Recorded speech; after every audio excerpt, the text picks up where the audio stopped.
Everybody to these talks, which is the second event in the Jewish Stories of Identity and Belonging, Spain, Portugal, and the Americas. Yesterday, we began this series with the launch for the undergraduate certificate in Jewish Studies. And we're continuing today with these two lectures by Professors Amon and Hembrina. I did introduce them yesterday, but maybe I'll very quickly do a abbreviated sort of introduction for each of them. We will do the talks sequentially, starting with Professor Amon's talk and then Professor Hambrina's. There will be a lot of points of intersection between these talks, so I'd like to save the questions until both have presented. Their talks will be about 20 minutes each, and then there should be plenty of time for discussion afterwards. Okay, or 30 minutes each, no? Vale, 30 minutes each, and then, 30 minutes. 30 minutes and then time for discussion afterwards. Sorry. One should never.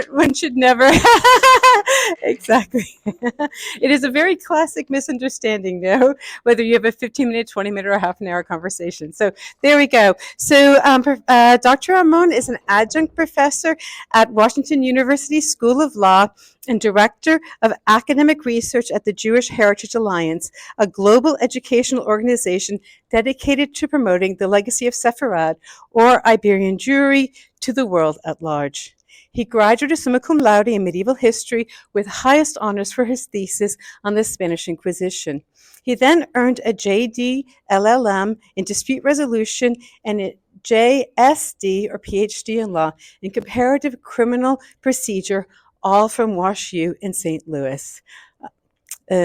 He lives in Iowa. He does not live in Iowa City. He lives in St. Louis, Missouri, and frequently speaks on criminal justice issues, legal history, anti-Semitism, and Jewish memory.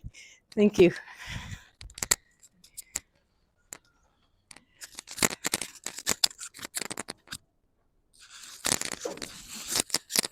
Thank you, Denise. Can everyone hear me? Okay, great. So I'll do my best to keep it closer to the 20 minutes. I don't want to obviously assume anyone has any particular knowledge on the subject, but what I'd like to do is just provide a historical overview, kind of a mega or grander perspective across space and time of the legacy of Iberian Jewry, or the Jews of Spain and Portugal, or the Iberian Peninsula to the world at large. And so just go chronologically, basically, in a sense, from origins through today. And so, of course, we'll start again in the beginning.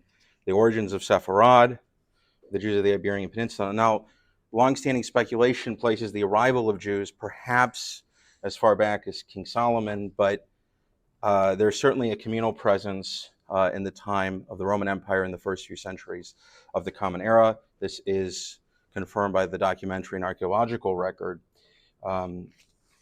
But mostly, the first appearance comes in the time of the Visigoths in late antiquity.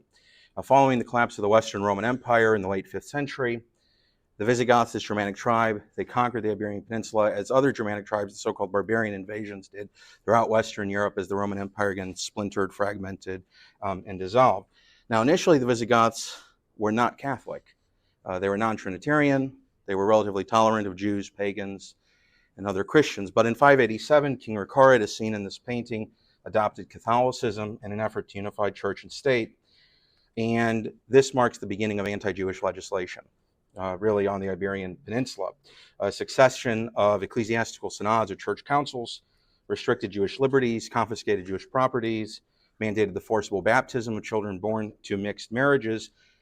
And in 613, a successor, King Sisebutt, ordered the conversion or expulsion en masse of Jewish communities in the Visigothic realm. This ultimatum affected as many as 90,000 Jews, although again, much of this information is unclear, it's opaque, but this is the general story.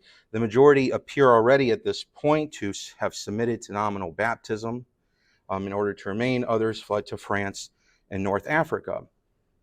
Now, at this point, a little afterwards, in the mid-7th century, the Lex Visigothrum, the great legal code of the Visigoths, which has come down to us today, was codified, and it's promulgated. And interestingly, the stamp of the anti-Jewish animus in the code is readily apparent, lamenting that the soil of their kingdom is still defiled by the infamy of the Jews.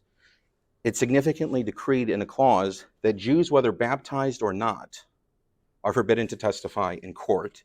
And so this so-called racialization of religion, in a sense, transformed the course of Jewish, Christian, and Iberian history by identifying, at least theoretically, from a legal perspective, Jewish converts to Catholicism as effectively new Christians, to distinguish them from the so-called old Christians. Jewish identity thus came to be seen as already something innately biological, which can never be erased by the ritual of baptism.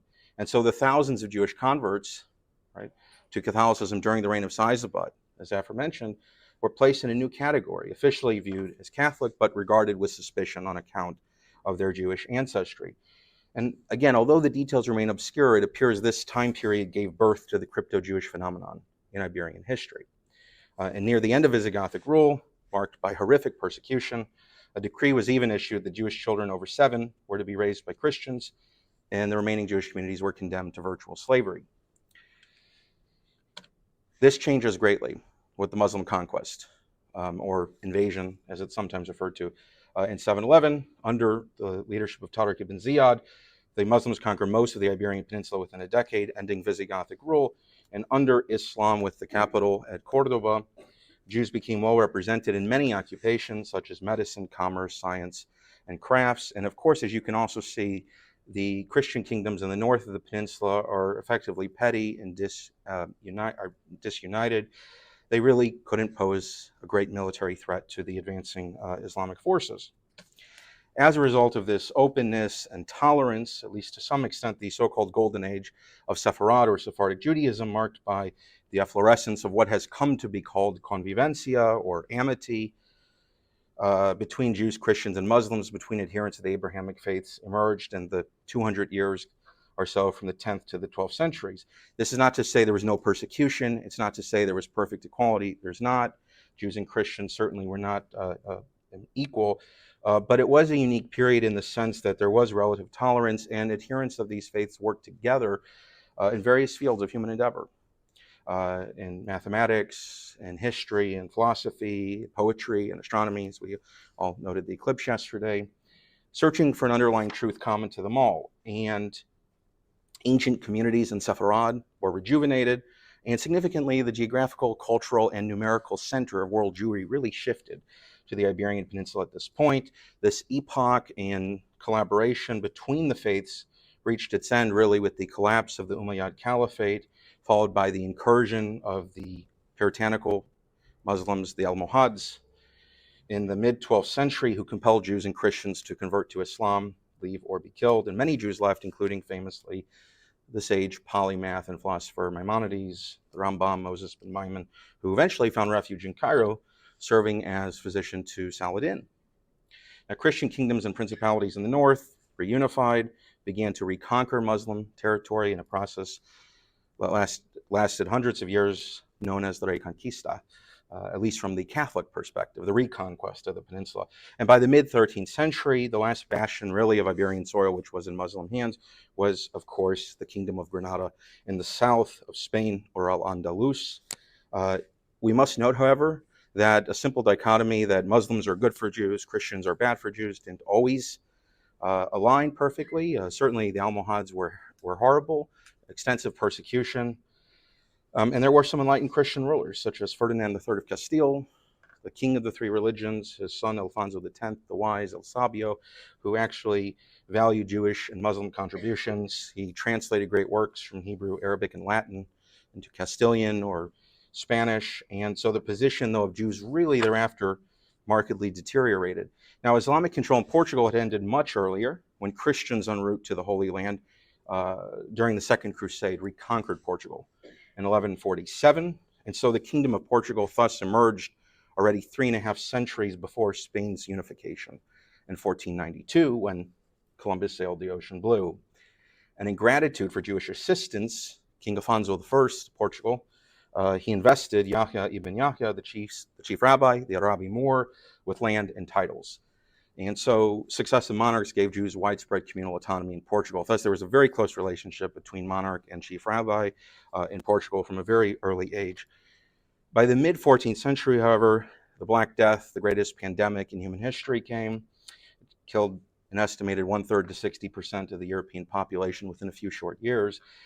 Hundreds of Jewish communities were infamously scapegoated, vilified, and massacred across the continent. Spanish Jewry was not spared this violence, setting the prelude for an even greater disaster which was to come a couple generations later in 1391. Sporadic violence even occurred in Portugal, but in one case, the king, it's noted, of Portugal hanged 2 squires who murdered a Jewish businessman. According to the king of Portugal, all men, regardless of faith, were equal before the law of the land. In 1391, a year which is not as well known as it should be due to its significant impact on history of Sefarad, this saw bloodshed, pillage, and massacre erupt across the length and breadth of Spain, Castile and Aragon, from the Pyrenees, effectively the border of France, all the way to the Straits of Gibraltar, effectively the border with Morocco. It has been estimated this appalling carnage resulted in the murder of 50,000 to 100,000 Jews who occupied every stratum of society. And again, these are astonishing numbers, especially for this time period. Many Jewish communities in many countries number just a few thousand people.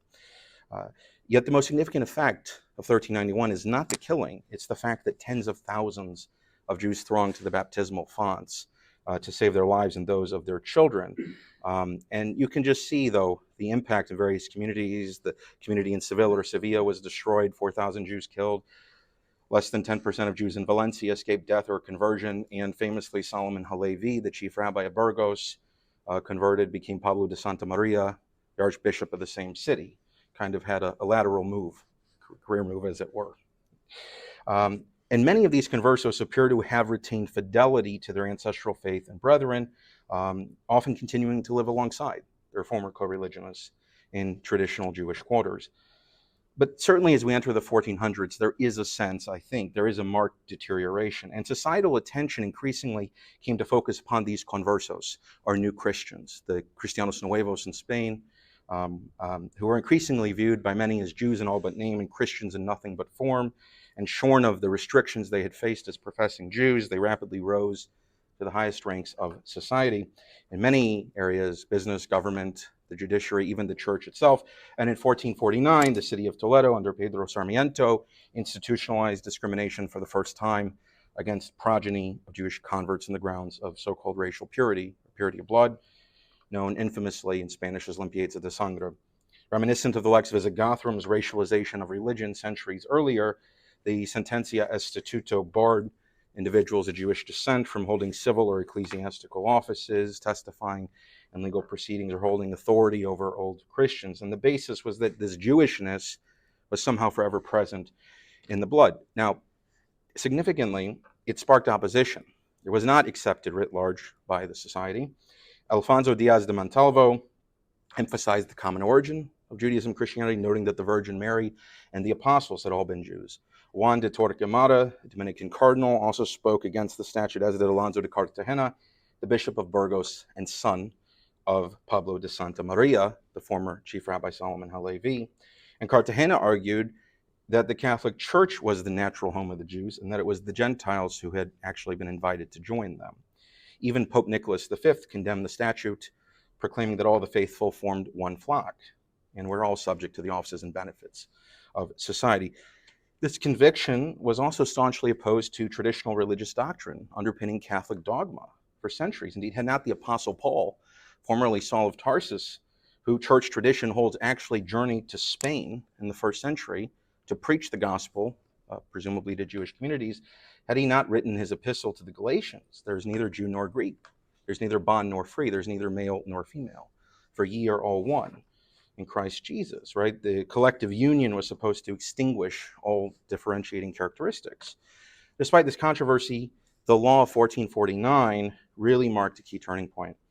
The baptism of conversos came to be regarded as insufficient to remove a Jewish taint, regardless of how many generations passed since the initial conversion. And over the decades, an increasing number of guilds, religious confraternities, colleges, religious and military orders refused admission to new Christians. For example, in 1473, the Old Christians of Cordoba formed a brotherhood banning those of impure lineage. In 1482, the Old College of St. Bartholomew in Salamanca adopted a statute. Stonemasons in Toledo banned the discussion of trade secrets with conversos. Others followed, so that really by the 16th century, most Spanish organizations appear to have insisted on some type of blood purity as a condition of membership. And these statutes, perhaps not surprisingly, caused considerable social chaos.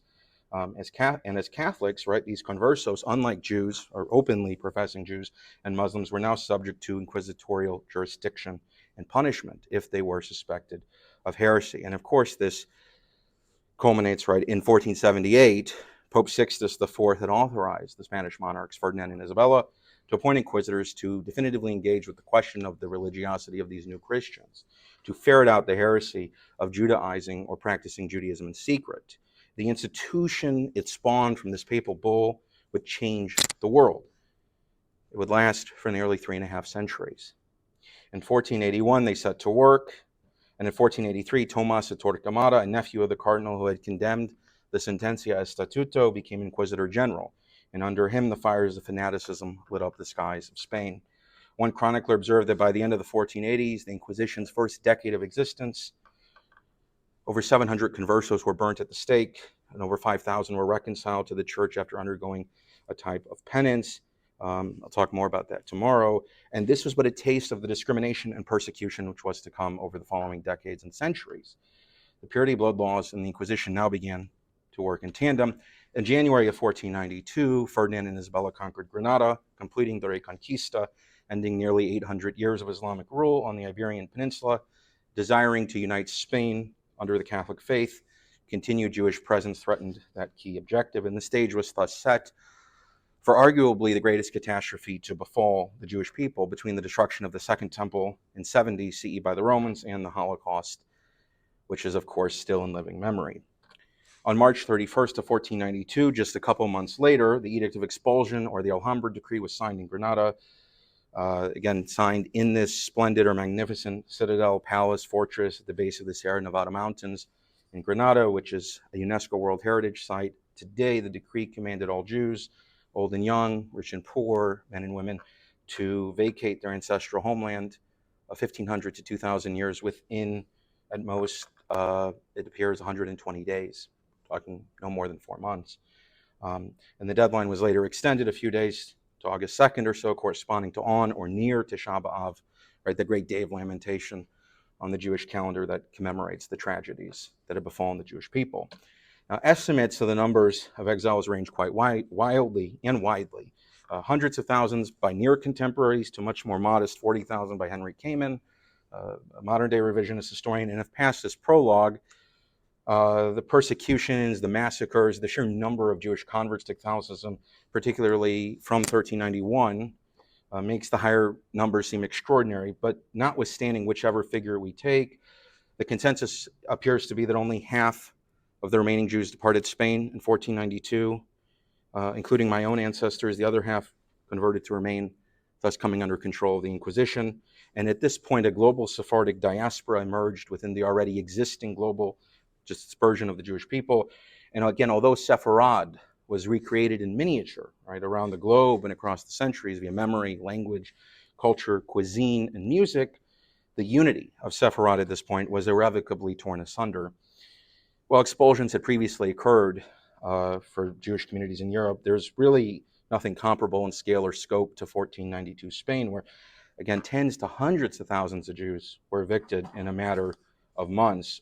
It appears that half departed the Iberian Peninsula entirely, perhaps less. They ventured to the Dar al-Islam, to the Islamic world, right in North Africa, the Eastern Mediterranean, controlled by the Ottoman Empire, ruled by Sultan Bayezid II, who welcomed the exiles to settle in his realms. The other half remained in Iberia and entered Portugal, right? Similar culture, climate, language. And Portuguese King João II accepted them if they paid a certain tax. He died in 1495 and was succeeded by Manuel I.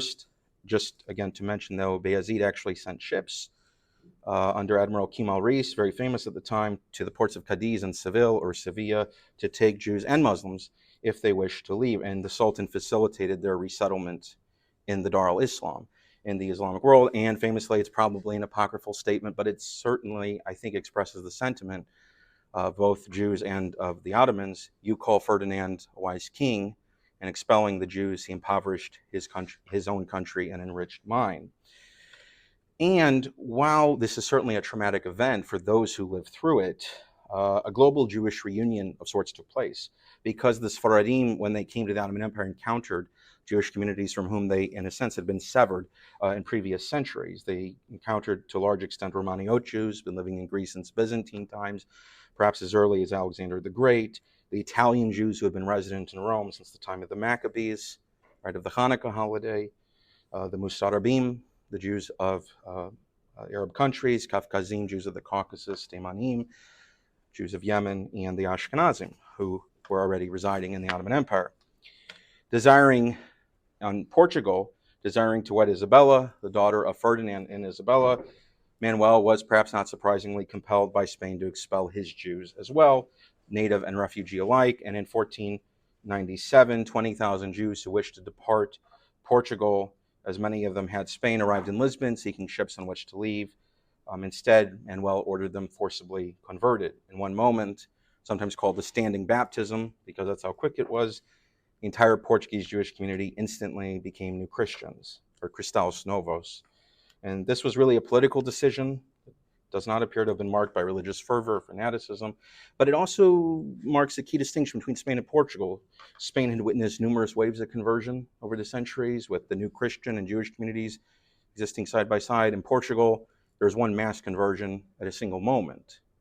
And all the Jews at that moment became new Christian. And this was to have pronounced effects upon the course of history. Manuel desired that Jews come to be sincere Catholics. He closed synagogues and schools, confiscated prayer books and ritual objects, and attempted to integrate Jews into the general population. To this end, he forbade the new Christians from leaving the country, fearing they would revert to Judaism, which arguably was a correct understanding, but he did prohibit any inquiry into their religious beliefs for at least 20 years. Nonetheless, this religiocide, right, an attempted extirpation of faith, which is effectively a condemnation of Jewish memory, a damnatio memoriae, it eradicated the final vestige of openly professing Jewish life, so that by the end of the 15th century, we can say, tragically, that Judaism as a living faith, as a religion, was officially no more in Iberia, in the biblical Sefarad. And so the people of the book became people of memory. Judaism went underground, became an oral transmission of knowledge centered around rituals in the home, and women, the traditional keepers or guardians of the domicile, became the principal guardians of the faith, transmitting knowledge to the next generation. And the Inquisition was well cognizant of this, and especially came to examine and scrutinize women as mothers and daughters. Now, the Inquisition had operated in Spain since 1481, nearly a half century before it came to Portugal. In 1536, during the reign of Manuel's son, João III, the mass conversion of the devout Jews and the 4 decades between the mass conversion and the arrival of the Inquisition, which is a fascinating kind of gap as to why it even came by then. It entrenched the Portuguese crypto-Judaism and made it nearly impossible to eradicate. And indeed, by 1580, when the Iberian Union occurred, the dynastic merger between Spain and Portugal, the borders between these two kingdoms became permeable, and the tens of thousands of Portuguese new Christians fled.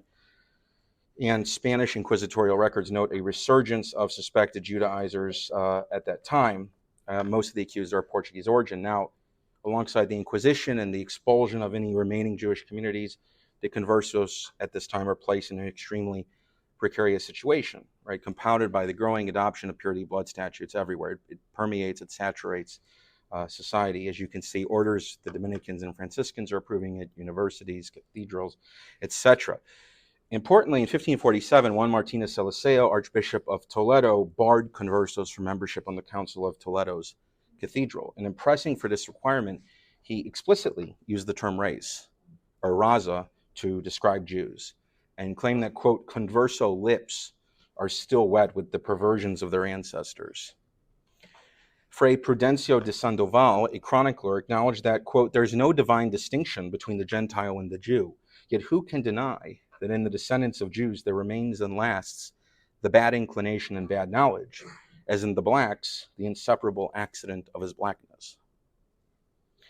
Philip II of Spain confirmed this Toledano statute when he ascended the throne in 1556. The greatest stronghold of resistance appears to have been the Society of Jesus, the Jesuits. The founder, Ignatius of Loyola, had fervently opposed the racial purity laws, saying that, in his opinion, to be born as a descendant of Jews was a mark of divine favor. And indeed, his successor as superior general of the order, Diego Lainez, was of Jewish descent. The Jesuits did not adopt such a statute until 1593, 4 decades after the death of Ignatius, but the Jesuits would not remove such a requirement for admission until 1946. And bolstering the purity of blood laws was the Inquisition's practice, as laid out in the detailed instructions of 1561, that effectively all these sanbenitos, or penitential garments that the condemned heretics had to wear, living or dead, present or absent, be placed in the parish churches where they used to live, in order there may be perpetual memory of the infamy of the heretics and their descendants. In 1599, the Jesuit Juan de Mariana had criticized these statutes, arguing infamy should not be eternal. It's necessary to set a deadline outside of which descendants should not pay for the faults of their ancestors. But in 1640, the Portuguese Inquisition demanded that its own officials be of pure blood. This ideology greatly limited social mobility, meant that allegations of heresy never ended with death. Impurity of ancestry effectively constituted a social death across the generations. And as the distance from these first heretics grew, so did the numbers of those whose lives could be ruined. As a 17th century Portuguese maxim put it, blood without guilt is enough, and guilt itself is in the blood. Now, the traditional school of thought really is put forth by Yitzhak Beyer and Chaim Beinart in the last century, avowed that conversos and Jews were one people, united by bonds of religion, destiny, and messianic hope, paralleling Sartre's contention, at least earlier on. He may have changed his opinion right before his death, that anti-Semitism creates the Jew. Some people assert the Inquisition created crypto-Judaism by constantly reminding conversos or new Christians of their Jewish heritage. Notwithstanding which interpretation is correct, whether or not it created it, the Murano factory, or whether it really just revealed an underlying truth, as the late David Gitlitz, a great scholar, maestro in the field, crypto-Judaic studies, and a personal mentor of my own thesis on the Inquisition, put it, every converso, whether they were Judaizers or assimilators, were forced by the Inquisition and purity blood laws to become adept at donning publicly acceptable masks. Each converso perched on his own shoulder and watched himself act. Each became the protagonist and author of his own fictionalized autobiography. And the inquisitorial persecution and purity of blood laws played a major role, paradoxically, in ensuring that conversos remained attached to their former brethren, and that this type of solidarity based on nationhood or common origin bonded conversos around the globe as members of the Portuguese nation, or the Nassau, Homens de Nassau. And by reminding them of their Jewish heritage, really the heresy of crypto-Judaism remained alive. And by the 17th and 18th centuries, thousands, again, of these Portuguese New Christians fled the Iberian Peninsula, rejoining former co-religionists in Italy, Northern Europe, or Italy and the Northern Ottoman Empire, reverted to their ancestral faith. It's been estimated that by the 17th century, the city of Constantinople, or Istanbul, boasted 44 synagogues with communities hailing from the Iberian Peninsula. Just the names Evora, Portugal, Castile, Majorca, etc. These former conversos famously founded synagogues, the Spanish and Portuguese synagogues and communities in Amsterdam, Bordeaux, Hamburg, London. Others, of course, crossed the Atlantic to the New World, ranging from Mexico and Central America to Brazil and the Caribbean. The Spanish conversos settled in New Spain, Mexico, Florida, the American Southwest. The Portuguese arrived all along the eastern seaboard, North America, including New Amsterdam, renamed to New York, Newport, Rhode Island, Philadelphia, Pennsylvania, Charleston, South Carolina, Savannah, Georgia, and Montreal, Canada. And so Sephardic Jewishness, really encompassing Jews and conversos, formed a global networking system built upon family, social, and commercial ties, connecting the Americas and the Atlantic world with the Iberian Peninsula, the Mediterranean world, the Ottoman Empire, even Spanish and Portuguese colonies, it seems, in Africa and Asia. And these ties crossed religious, political, and cultural divides. Unwilling to let the global spread of heresy continue, the Spanish and Portuguese Inquisitions established effectively subsidiary tribunals in their colonies, in Mexico, Colombia, Peru, even India, to oversee their overseas colonies, ranging from the Philippines to Mexico, the Atlantic world to Africa, and Brazil to the future United States. And so from Brazil to Lisbon and Manila to Mexico, suspected heretics were extradited across oceans and continents, thousands of miles, to justify their religious beliefs. This geographical and generational scope of persecution was utterly unprecedented. When the Constitution and the Bill of Rights were drafted, something again I'll be speaking on in more detail tomorrow, in the late 18th century, purity, blood laws, and the Inquisition still existed in Spain and Portugal. The tribunals were only abolished 200 years ago. In Portugal in 1821, when Missouri entered the Union, and Spain in 1834. The purity blood laws ended only in 1773 in Portugal under the Marquês de Pombal during the time of the American Revolution, and in Spain in 1860 when Abraham Lincoln was elected president. The Edict of Expulsion was not officially rescinded until 1968, less than a year before man went to the moon. It's been estimated in 350 years of its existence, 200,000 people stood trial before the Spanish and Portuguese Inquisitions, and nearly 1.5 million people were hauled before them. And reminders of the forced conversions and persecution remain embedded in our DNA. In 2008, a study found about 1 in 5 or 20% of Iberian men are genetically descended from Sephardic Jews. An even more groundbreaking study in 2018 found that nearly 1 in 4 or 25% of Latinos appear to be descended from Iberian conversos.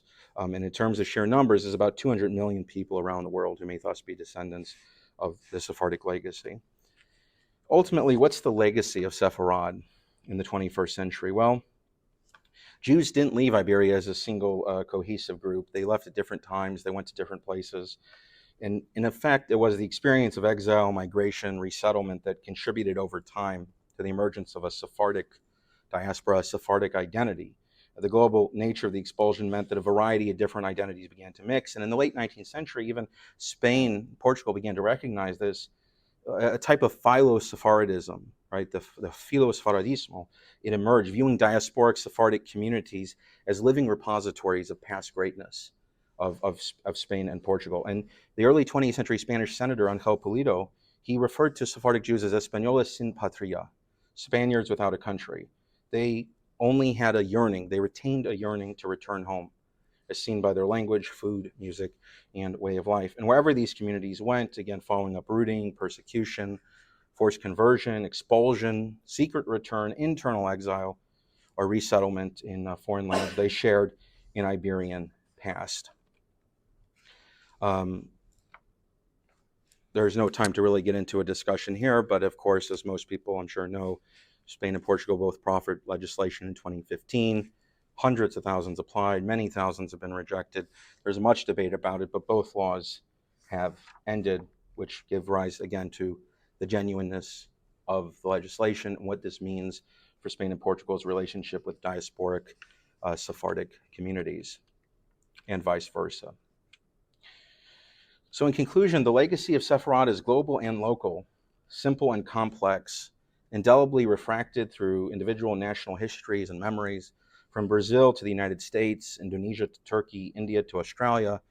This story encompassing both hidden and openly professing Jews of Spanish and Portuguese origin, and not to mention all Jewish communities around the world impacted by the Sephardic legacy, remain alive and vibrant in the 21st century due to continuing mystic cords of memory stretching from exilic Sephardic communities around the globe to Spain and Portugal.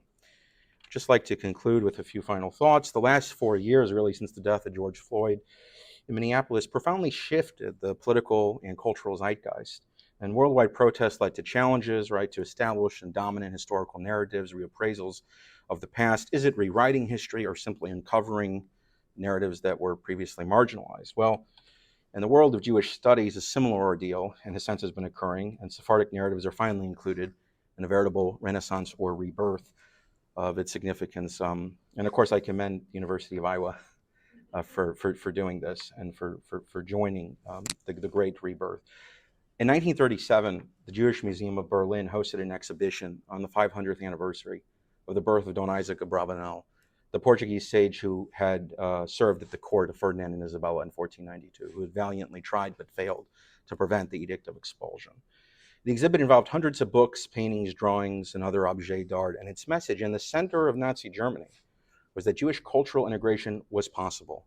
It showed that Jewish life had survived the existential trials of the Inquisition, forced conversions, and exile. And we know that Nazi officials visited, including Carl Schmitt, the crown jurist of the Third Reich, and possibly even Adolf Eichmann, the mastermind of the Holocaust.